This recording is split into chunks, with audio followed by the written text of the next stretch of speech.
नन्ही नन्ही प्यारी प्यारी मधुमक्खियां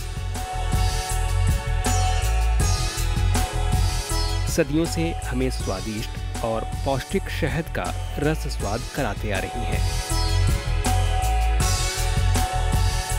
रामायण काल में भी शहद का वर्णन मिलता है। कहते हैं कि बहुत छोटा सा दिखने वाला ये प्राणी बहुत ही बुद्धिजीवी होती हैं। इंसानों के बाद मधुमक्खियों का ही अपना एक समाज होता है जिसमें मिलजुल कर हजारों मधुमक्खियां रहती हैं। कुल मिलाकर मधुमक्खियों की दुनिया काफी निराली है। मधुमक्खियों के रोचक और अनोखी दुनिया के बारे में हम आगे भी बात करेंगे। फिलहाल अपने फायदे की बात। जी हाँ, मधुमक्खी पालन हमारे लिए काफी फायदेमंद है। इसे अपनाकर भूमिहीन किसान भी तरक्की की सीढ़ियां चढ़ सकते हैं। बस इसकी तकनीकी बातों को गौर से समझें। वास्तव में मधुमक्खी पालन भी कृषि का एक अभिन्न अंग है और अपना प्रदेश बिहार इस क्षेत्र में काफी अग्रणी भी है, क्योंकि यहाँ की जलवायु, फसल और पेड़ पौधे मधुमक्खियों के अनुकूल हैं। बिहार में मधुमक्खी पालन का कार्य बहुत सुचारू रूप से और लार्ज स्केल में बहुतायत मात्रा में पालन हो रहा है। यहाँ मधुमक्खियों पालन के लिए इटालियन मधुमक्खी पालन का कार्य बहुत ही अच्छा ढंग से चल रहा है। सबसे अधिक प्रोडक्शन, हनी का प्रोडक्शन, मधु का प्रोडक्शन बिहार में ही होता है। यहाँ हम लोग उत्तर प्रदेश, राजस्थान और अन्य राज्यों में भी यहाँ के मधुपालक बाहर जाते हैं, जिससे कि वो अधिक से अधिक इनकम अर्न करते हैं। उसी संदर्भ में यहाँ भी हम लोग बिहार कृषि महाविद्यालय सबौर में मधुमक्खी पालन का कार्य कर रहे हैं, जिसमें training, extension work, research work एवं प्रोडक्शन वर्क का कार्य चल रहा है, जिसमें अभी यहाँ जो है इटालियन मधुमक्खी पालन का कार्य चल रहा है।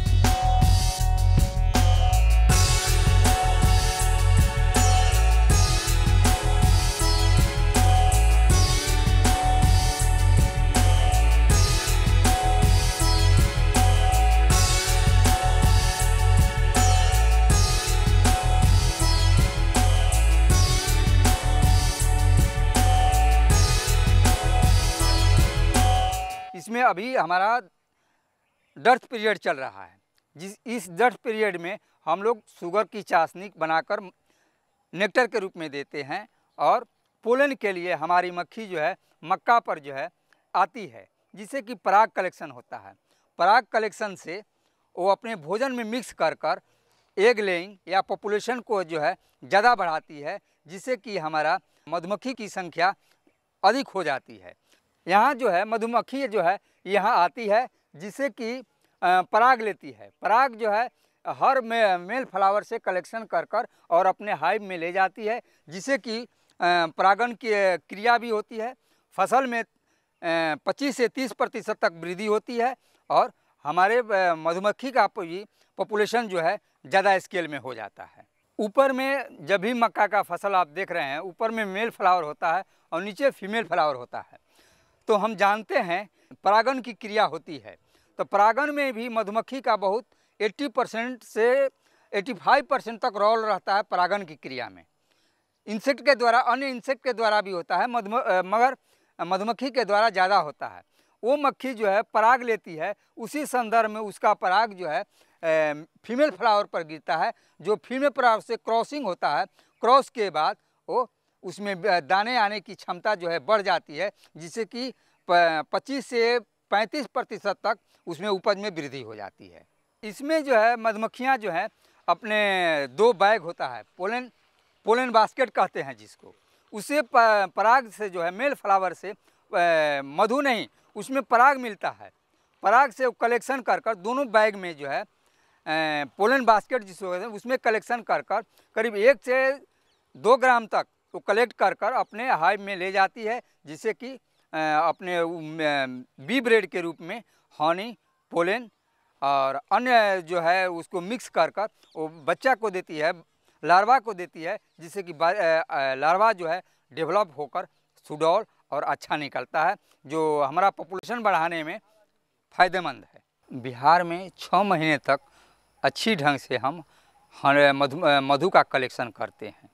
उसमें नवंबर से लेकर जुलाई तक बिहार में कलेक्शन मधु का जो है ज़्यादा होता है। इसमें ये डिपेंड करता है कि लोकेलिटीज़ पर, किस एरिया पर, जिससे कि मधु का कलेक्शन ज़्यादा होता है। नवंबर से फरवरी तक सरसों में लोग लेते हैं, उसके बाद ड्रम स्टिक में जाते हैं, उसके बाद लीची में लेते हैं, उसके बाद सूरजमुखी में लेते हैं, फिर जो है मूंग, उड़द एवं अन्य चीज़ से जो है मधुमक्खी जो है कलेक्शन करती है। इसमें बिहार में भी जामुन का भी होता है, जो नॉर्थ बिहार में जामुन में कलेक्शन जो हो ज़्यादा होता है। तो इस तरह से कर कर 8 महीने तक हम मधुपालक या यहाँ के मधुपालक जो हैं ज़्यादा कलेक्शन करते हैं हनी का। इसके बाद जो है हमारे मधुपालक राजस्थान या अन्य राज्यों में जो है मूव कर जाते हैं, जिससे कि वहाँ से कलेक्शन करते हैं। फिर नवंबर में हमें वो बिहार में चले आते हैं और 8 महीने तक यहाँ सर्वाइव करते हैं, यहाँ कलेक्शन करते हैं। इस तरह से जो है सबसे अधिक प्रोडक्शन जो है हनी का बिहार में होता है। अब हम बात करते हैं मधुमक्खियों के प्रकार के बारे में। किसान भाइयों, आप अगर मधुमक्खी पालन से नहीं जुड़े हैं तो आपको लगता होगा कि सारी मधुमक्खियां एक जैसी होती हैं, लेकिन आपकी सोच यहाँ पर थोड़ी गलत है। वैसे मधुमक्खी पालन के तौर पर इटालियन मधुमक्खियों को सबसे ज्यादा पाला जाता है, क्योंकि ये बड़े ही शांत स्वभाव की होती हैं, साथ में पालतू भी होती हैं। फिर भी मधुमक्खियों के चारों प्रकार Apis florea, Apis dorsata, Apis mellifera, Apis cerana indica अपने प्रदेश में खूब पाली जा रही हैं। लेकिन सबसे ज्यादा crossing Apis mellifera, Apis dorsata, Apis cerana indica के द्वारा ही शहद का उत्पादन किया जा रहा है। यहाँ जो है अधिकतर जो है इटालियन मधुमक्खी पालन का कार्य हो रहा है। यहाँ 4 तरह की मक्खियाँ पाई जाती हैं, जो एपिस डोरसाटा भी है, एपिस मेलिफेरा भी है और एपिस सिराना इंडिका है, एपिस फ्लोरिया है। यहाँ 4 तरह की पाई जाती हैं, मगर सबसे अधिक क्रॉसिंग जो होता है एपिस मेलिफेरा के द्वारा होता है, उसके बाद एपिस डोरसाटा और एपिस सिराना इंडिका के ही द्वारा होता है, मगर अधिक पालन जो है एपिस मेलिफेरा के द्वारा हो रहा है।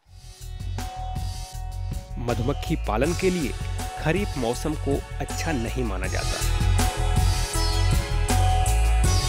क्योंकि बरसात के कारण इस मौसम में मधुमक्खियों को पर परागन के लिए फूल नहीं मिलते।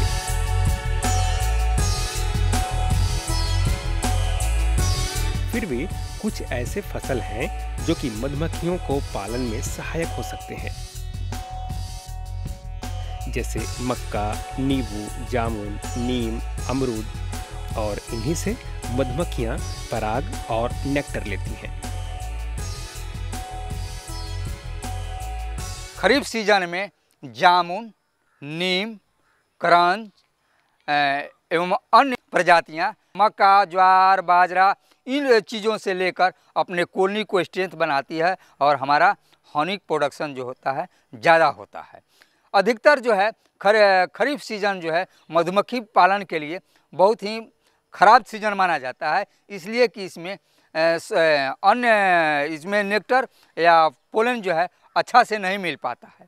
इसीलिए जो है अधिकतर मधुपालक हमारे अन्य राज्यों में शिफ्ट कर जाते हैं, जिससे कि प्रोडक्शन इस सीज़न में कम होता है और अधिक जो है प्रोडक्शन रबी सीजन में होता है। कभी कभी और कहीं कहीं ऐसा भी होता है कि क्योंकि फूल कम मिलते हैं और खरीफ मौसम में मधुमक्खियों के अनुकूल फसलों और पेड़ पौधों का अभाव होता है और फूल कम मिलने के कारण मधुमक्खियों को पराग नहीं मिल पाता और इस पीरियड को डर्थ पीरियड भी कहते हैं। ऐसे में मधुमक्खियों को भोजन के तौर पर कुछ व्यवस्थाएं करनी होती हैं, जैसे चीनी की चाशनी बनाकर डाला जाता है जिससे कि मधुमक्खियों को भोजन मिल सके। चाशनी को बक्से के अंदर ग्लास में रखा जाता है।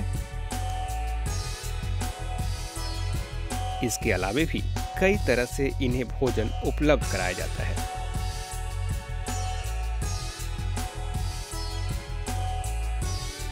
ताकि मधुमक्खियों को फूलों से मिलने वाले भोजन अगर ना भी मिले तब भी ये जीवित रह सके।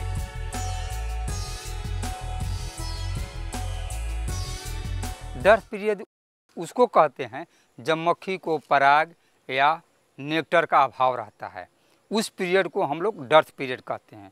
उस समय हम लोग आर्टिफिशियल पराग या बी ब्रेड या आपको नेक्टर के लिए हम लोग चाशनी बना कर देते हैं। तो चाशनी जो है उसे डिपेंड करता है कि आपको किस सीज़न में है। यदि भोजन का अभाव जाड़ा में होता है तो 3 भाग चीनी और 1 भाग पानी मिलाते हैं। यदि गर्मी में रहता है तो 50-50 करते हैं, मतलब कि 50% पानी और 50% चीनी देते हैं। चाशनी में जो है अधिक न्यूट्रिशस बनाने के लिए हम लोग हॉर्लिक्स, बिकोसूल, कोबाडेक्स का भी इस्तेमाल करते हैं। कभी कभी हम अधिक एक्टिविटी का बढ़ाने के लिए अधिक एक्टिव करने के लिए हम लोग चेरी का भी इस्तेमाल करते हैं, जो बहुत ही फ़ायदेमंद होता है और इसका पॉपुलेशन जो है बढ़ जाता है। उसके लिए हम लोग अलग से जो है अंदर में ये ग्लास रहता है, ग्लास में ही ये पॉपुलेशन पर डिपेंड करता है कि उसका पॉपुलेशन किस तरह का है। यदि मक्खी की संख्या कम है तो उसमें कम चाशनी देते हैं। यदि मक्खी की संख्या ज़्यादा है तो उसमें डबल ग्लास देते हैं और डबल ग्लास में ही करीब 4 दिन के अंतराल पर हम लोग चाशनी इस्तेमाल करते हैं, जिससे कि वो सरवाइव करे और अपने खान पीने के लिए वो अपना परिवार जो है चला सके। इस तरह से जो है हम लोग डर्थ पीरियड में इस्तेमाल करते हैं। डर्थ पीरियड में ये भी है कि कभी कभी पराग की अभाव होता है तो उसके लिए हम सोयाबीन या चना का सत्तू जो है मिलाकर, ईस्ट रहता है, मिल्क रहता है, मिल्क पाउडर रहता है, पराग रहता है और उसमें हनी रहता है, इसको मिक्स कर हम लोग बाहर जो है एक बॉक्स पर फैला देते हैं और मक्खी जो है उस पर कलेक्ट कर अपने हाइव में ले जाती है और फीड करते जाती है। चलिए फिर से हम मधुमक्खियों की इस दुनिया में लौटते हैं।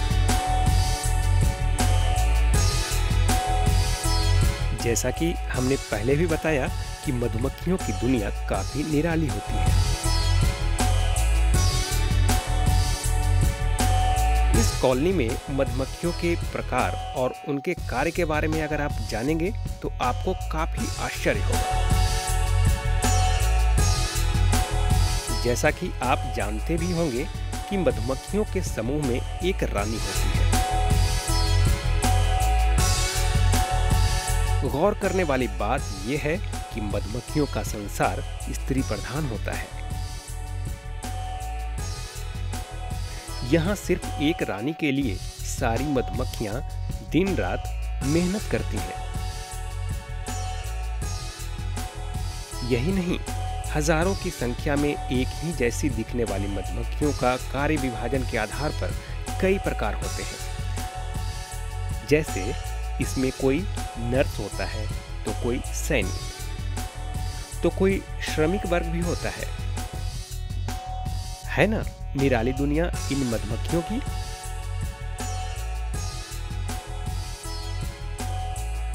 मक्खी में भी बहुत से प्रजातियां हैं। प्रजातियां मतलब कि स्टेराइल मक्खी में जो मक्खी प्यूपा से एडल्ट बनता है तो 2 सप्ताह तक वो नर्स का काम करती है। नर्स का काम है कि अंदर में जो भी जितने मक्खी मर जाती है या बच्चा को भोजन देना है या अन्य जो कार्य करना है, वो नर्स बी का काम करती है। तो 2 सप्ताह तक ये नर्स का काम करती है। बहुत से इसमें सर्चर भी रहते हैं जो बताते हैं कि किस डायरेक्शन पर, किस डिस्टेंस पर, किस चीज़ का आपको नेक्टर या पराग किस मात्रा में है, वो कर सैंपल के रूप में लाते हैं और यहाँ बॉक्स के अंदर या फ्रेम के अंदर वो डांस कर बताते हैं कि अमुक स्थान पर, अमुक जगह, इतने डिस्टेंस पर, इस डायरेक्शन में जो है इसका सैंपल लेकर लाती हैं और बता देती हैं। तब जो है फॉरेजर एक बी होता है, वो जो है वो बाहर से निकलेगा, अंदर भाइब से निकलेगा, उतने ही डिस्टेंस पर उसी डायरेक्शन में और जाएगा और खोज कर अपने ले आकर अपने सेल में रख देता है। तीसरा चीज़ होता है गार्ड बी। गार्ड बी जो है एक बॉक्स की मक्खी दूसरे बॉक्स में नहीं जाती है, तो गेट के सामने, ये जो है गेट के सामने अंदर में ही गार्ड भी रहता है। जब मक्खी दूसरी घुसती है तो उसको रॉबिंग या फाइटिंग होने लगता है, जिससे कि मक्खी जो है दूसरी नहीं घुस पाती है। इस तरह से जो है इसमें बहुत से फीमेल में भी, वर्कर बी में जो है वर्क का डिवीज़न हुआ है। ये ऊपर में जो है ऊपरी पोर्शन पर ये जब लार्ज स्केल में हनी प्रोडक्शन होता है तो ऊपर पोर्शन में कलेक्शन करती है और नीचे जो है खाने पीने के लिए हनी रखती है। हनी और पराग नीचे रखती है। पराग को जब लार्ज स्केल में मिलता है तो बॉक्स के साइड में जो है अपना पराग रखती है। अदरवाइज खाने पीने के लिए बीच में हनी और पराग दोनों रहता है। ये जो देख रहे हैं इसमें ये जो है प्यूपा है, इससे वर्कर निकलता है, वर्कर होते हैं। अभी नर नहीं, भोजन के अभाव में नर नहीं होता है, इसलिए कि वो नर जो है मधु खाता है, इसलिए मक्खी जो है अंदर नहीं रखती है, उसको मार देती है कि तुम्हारा अभी कोई ज़रूरत नहीं है, तुम बाहर जाओ या यहाँ से निकल जाओ। जिससे कि अभी जो है आप बॉक्स में हम देखेंगे कि नर की संख्या नहीं के बराबर ही रहती है।